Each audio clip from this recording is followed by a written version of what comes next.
Oi pessoal, no vídeo anterior a gente viu que para alcançar a prosperidade financeira, de acordo com aquilo que eu pesquisei para trazer aquela reflexão para a gente viu que a gente tem então que primeiro ser, depois fazer, para sim, só depois disso, ter.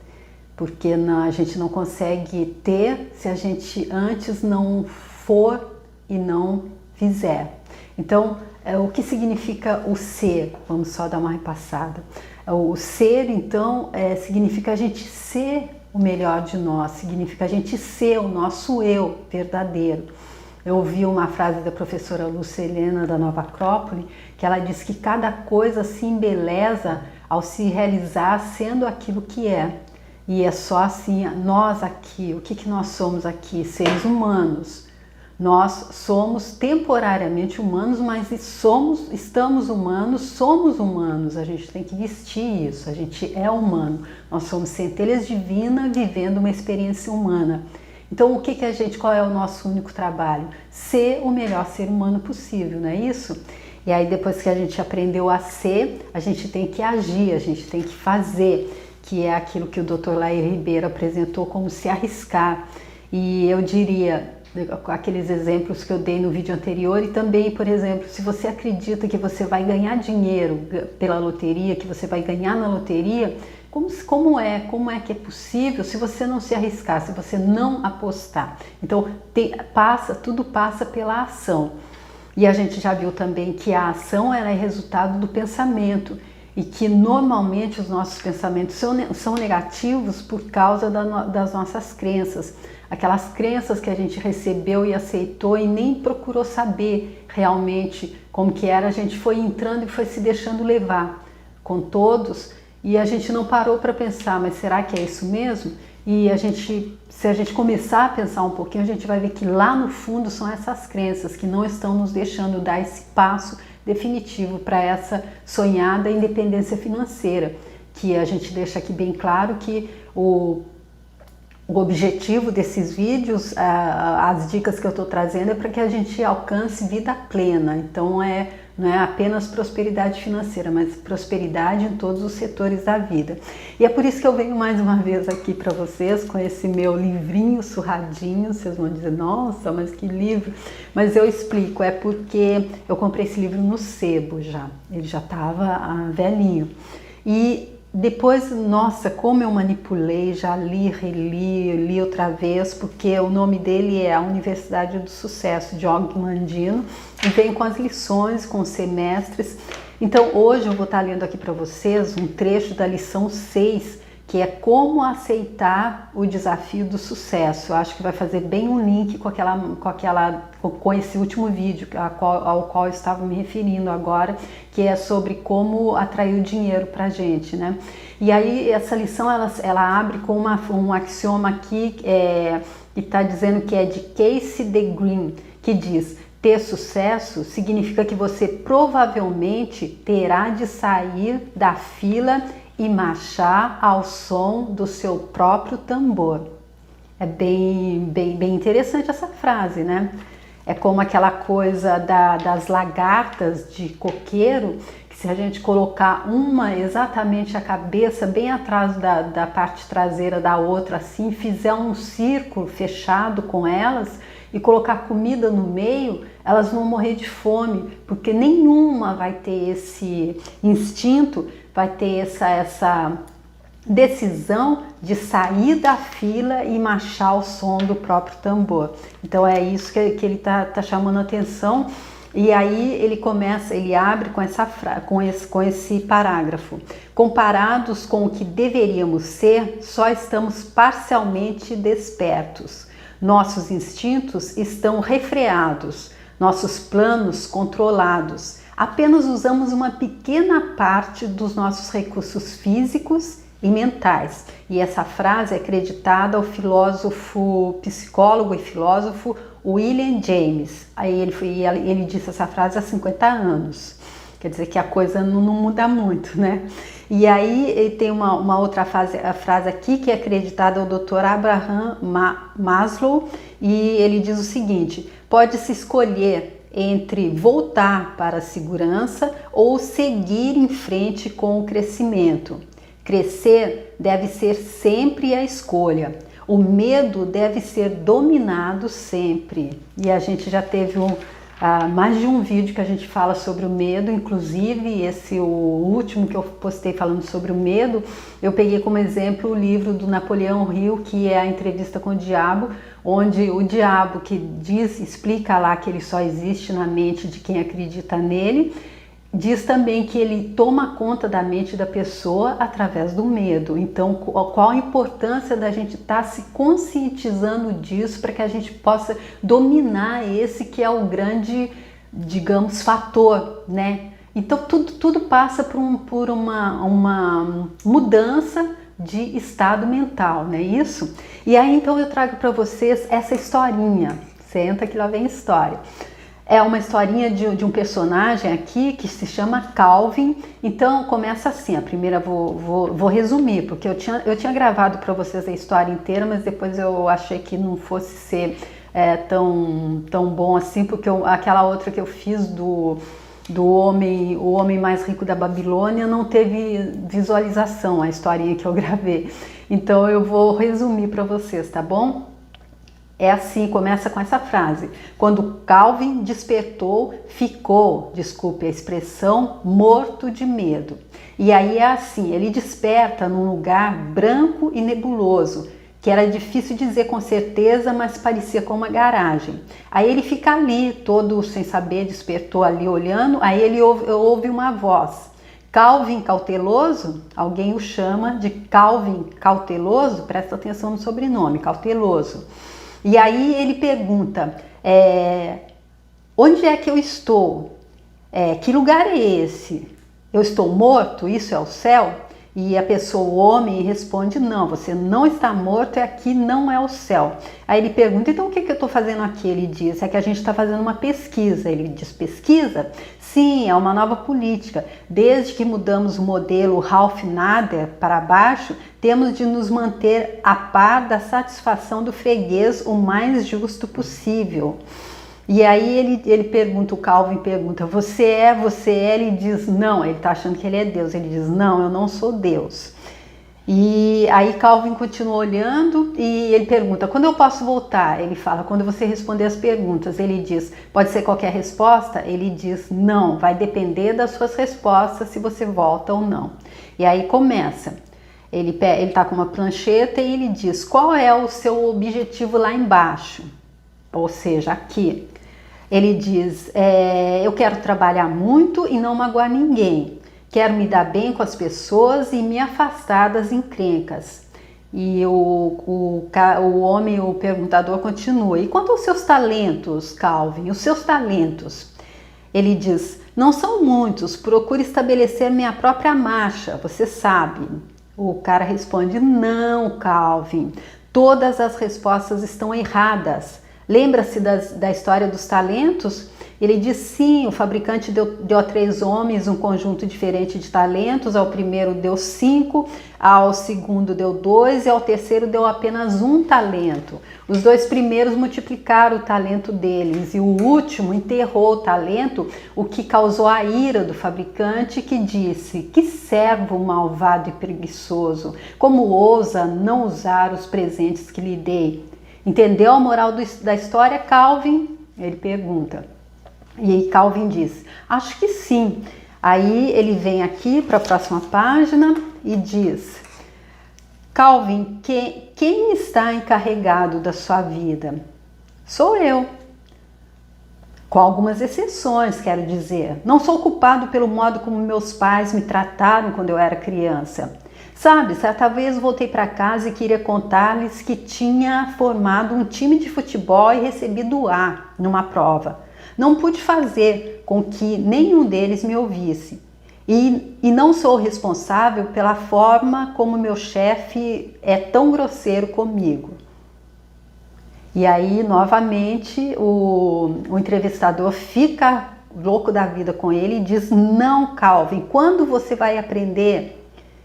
Não há exceções, você deve controlar sua vida, é você que deve controlar sua vida.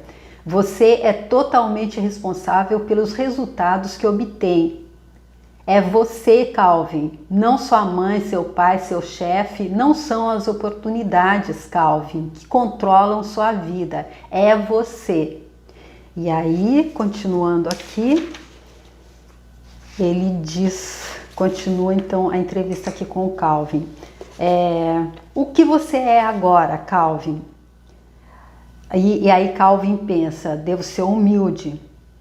E ele diz, não, humildade não exige mediocridade. A humildade exige apenas que não importa o que você faça, sempre reconheça que podia ter feito melhor. Que permaneça consciente de que sua vida na Terra é temporária e os outros ocupantes do planeta têm o mesmo direito de estar aqui com você. Receio que haja muito pouca esperança, Calvin. Este pode ser o seu fim. E aí Calvin ficou, aí eu acredito que ele ficou começou a prestar atenção, né? Porque podia significar o fim para ele. Aí então continua aqui. Aí ele disse, se nada disso está calando fundo, Calvin, então acho que vamos... E aí ele diz, espera, acho que compreendo. O fato é que devo ter sido colocado na Terra para ter sucesso. Não tenho de pedir desculpas a ninguém por ser um sucesso ou por tentar ter sucesso, uma vez que tenho uma obrigação, uma responsabilidade para usar minhas habilidades ao máximo. Compreendo também que não tenho de sofrer agora para provocar meu direito à felicidade eterna. Tá aí uma outra coisa que a gente veio pensar, né? Que a gente... Quantos de nós já ouvimos isso? Tem que sofrer aqui, porque senão é depois que você vai ser feliz. Aqui você veio para sofrer mesmo, né? Prestar atenção aqui na história do Calvin, quem sabe a gente não reflete um pouco, quem sabe a gente não se vê na pele dele. Quando muito, devo usar minha experiência na Terra para praticar ser feliz, deixar a minha alma regozijar-se diante da emoção e da exaltação da vida. Estar aqui é a única permissão de que preciso para ter sucesso. Devo continuar minha vida, pois não fui planejado para ser conduzido. Absolutamente não. Ou seja, ele está concluindo que ele não é uma lagarta de coqueiro. Prefiro a excelência à mediocridade e aceito a responsabilidade total por mim. Não vou evitar meu próprio sucesso, não evitarei, mereço o sucesso, pois tudo que o sucesso exige é que eu esteja aqui e que use meus talentos ao máximo. Apresentarei minha mensagem e meus talentos ao mundo e não ficarei aguardando que o mundo venha a mim. E agirei agora, não importa como possa parecer conveniente esperar, não importa como os resultados obtidos possam ser imperfeitos. E aí o entrevistador ficou com os olhos marejados e disse, sim, naturalmente, Calvin, ainda há esperança para você. Deve retornar ao mundo do qual veio para fazer uso construtivo do equipamento com o qual foi abençoado. Leve com você todo o amor, a energia e a esperança que tem e divida-os. Divida-os com todos que encontrar até parecer que não tenha mais nada para dar. E quando parecer que esgotou seu suprimento de todas as dádivas que recebeu, prometo que sempre haverá mais e mais e mais de reserva, pois você é infinito. Seu potencial se estende além das suas suposições mais absurdas. E o fabricante quer que você saiba que as únicas limitações com que poderá se deparar serão as que você atribuir a si mesmo. Eu achei super interessante, gente. Olha, tem aqui um pedacinho quando ele disse que ele pode fazer tudo, que ele já tem o próprio talento dele. Quando a gente vem naquela... naquele outro vídeo lá que eu fiz, que o diabo também diz que um dos medos, um dos principais medos é o medo da morte e o medo da pobreza. Mas aí o Calvin, por exemplo, ele vai voltar desse sonho que ele teve lá em cima, entendendo que não há como ele ser pobre, já que ele tem tudo. E já que ele é totalmente abastecido. E até aqui no final o entrevistador garante a ele novamente, mesmo quando parecer que se esgotou o suprimento dele de todas as dádivas que recebeu, ele vai ser sempre suprido mais e mais. E eu me lembro que a Oprah Winfrey disse que a gente deve sempre estar se sentindo como um copo que está cheio, transbordando. Porque assim a gente pode estar se dando, a gente pode estar servindo. E aí então na história do Calvin, o que a gente pode guardar para reflexão dessa história, né? A gente pode pensar que se nós estamos aqui, nós viemos com os nossos talentos, nós recebemos os talentos, nós somos seres divinos, passando por uma experiência humana. Deus se expandiu e jogou uma fagulha dele para cada um de nós e está experienciando a vida através de cada um de nós. E, poxa, Deus, o proprietário e dono de tudo, ele ia querer realmente experienciar uma vida de miséria, de falta, de escassez? Não, eu acredito que não. E ele ia, Deus, o todo-poderoso, o todo inteligência, o todo amor, ele ia fazer seres, sei lá, inacabados, seres sem a inteligência suficiente para multiplicar os talentos, para receber muito mais, para voltar assim, com muito mais do que veio. E além do mais, eu acho que o mais importante disso é que quando a gente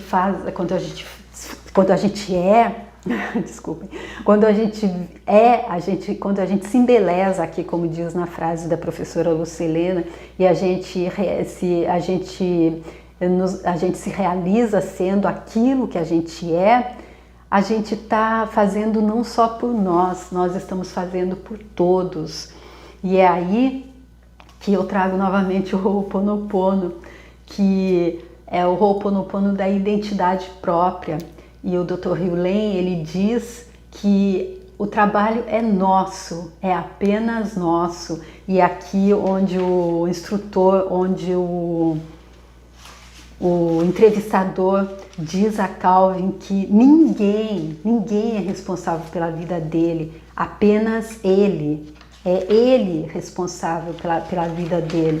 Então, quando a gente entende que a gente deve se responsabilizar por absolutamente tudo que acontece na nossa vida, fica mais fácil, fica bem mais fácil. E quando a gente se responsabiliza por tudo que acontece na nossa vida, a gente consegue ir encontrando as chaves para dar essa virada de chave, dessa virada de estado mental, que é a única coisa que a gente necessita para entender isso, para entender que tudo que a gente precisa a gente já tem, tudo que a gente precisa a gente já tem, mas é exatamente como as lagartas de coqueiro, a gente tá com a cabeça enfiada no traseiro do outro, assim, de forma figurativa, e a gente não tá vendo que todo o tesouro tá ali no centro do círculo. E a gente está vivendo na falta e na escassez.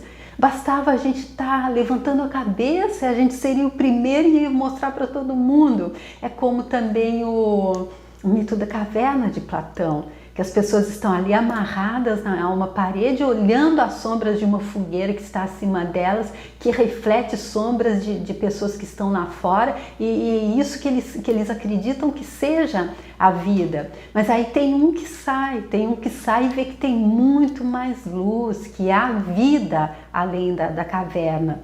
Mas aí o dilema dele era voltar para a caverna e contar para todo mundo, as pessoas não iriam acreditar, não é? O nosso próprio mestre maior, Jesus Cristo, o que a gente fez com ele, não é?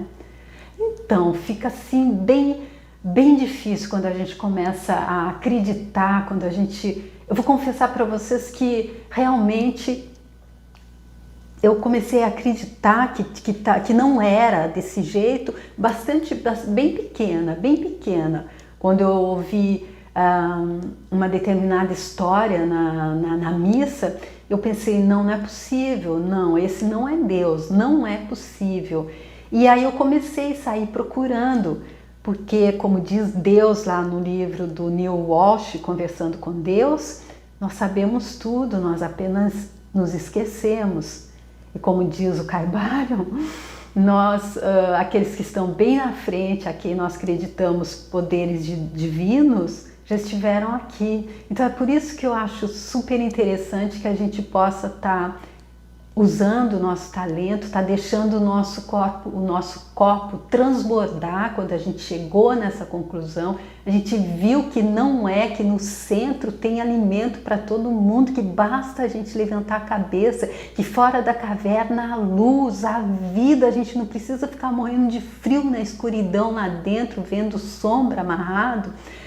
Aí quando a gente descobre isso, quando a gente tem certeza disso, a gente não pode mais ter medo de jeito nenhum. A gente tem que sair, a gente tem que falar.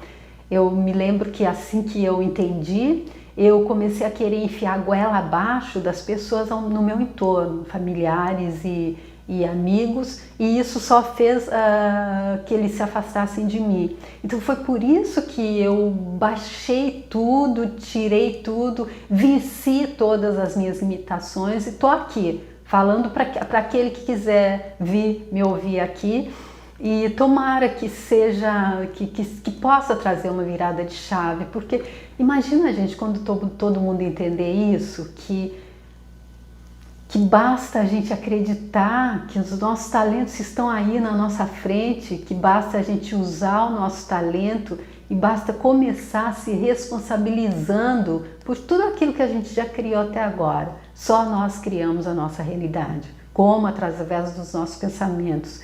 Os nossos pensamentos normalmente são baseados em quê? Nas nossas crenças.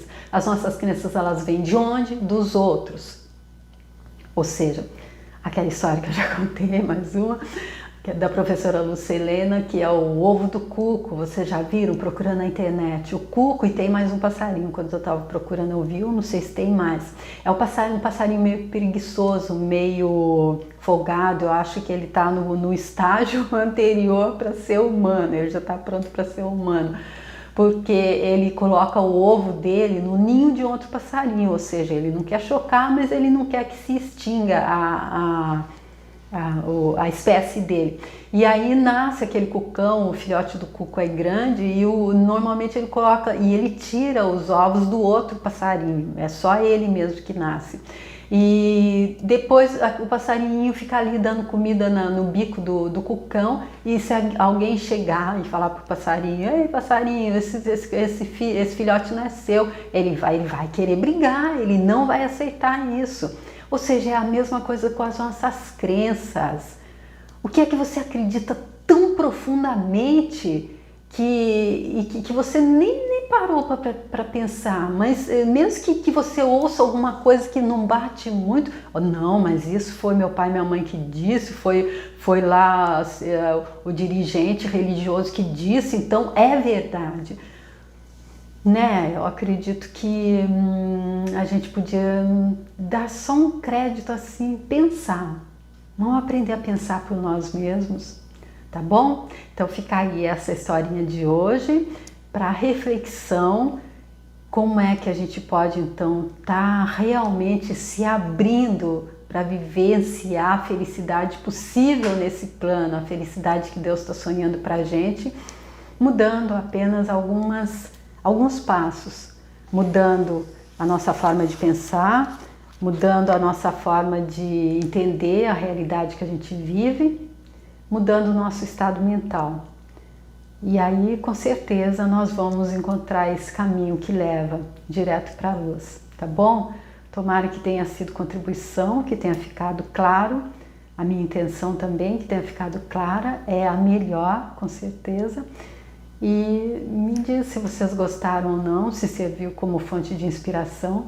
E tomara que eu possa encontrar vocês no próximo vídeo. Obrigada, tchau!